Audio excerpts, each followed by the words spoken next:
ทุกคน งานข่าวอีเดียวงานข่าวอีเดียวล้านป้าเร็วมันนี่ล้านป้าเร็วทุกคนป้าเดี๋ยวเขาไปไล่หนึ่งพี่น้องเลยลอยป้ายคักๆด้วยกำลังกินข้าวสามัคคีกันอยู่เด้อทุกคนเด้อนี่เขาเยอะแยะหมากไม้กายกอง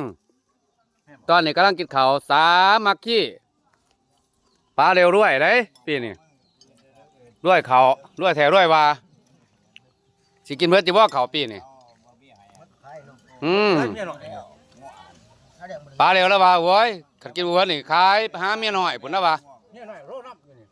เขาไม่กินเด้ออยู่เป็นจะได้ว่าน่ะเขาสะพานเนี่ยไรเขาจักสอบรวมทั้งเบิดเนี่ย130โอ้เนาะเป็นเงินหลายเติบอยู่เลยเนาะเป็นผู้หาปานนี้งานสุดท้ายดามู อันนี้คือเสียมูลาเป็นเจ้าของรถปั่นรถหนวดเนาะออกทุกงานเลยบ้านบัดไส้เฮา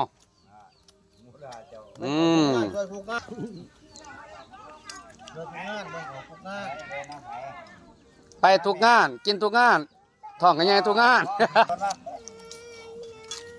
แม่ถ้าแม่น่ะพ่อแม่เลยก็คือโน่นไอ้โน่นอันนี้แม่นแผนกสหพันธ์แม่ครัวมา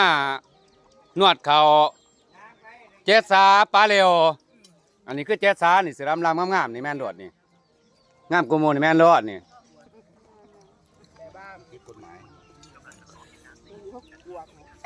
กับเขาวเพิ่นก็แซ่บทุกคนมีก้อยเป็ดก้อยไก่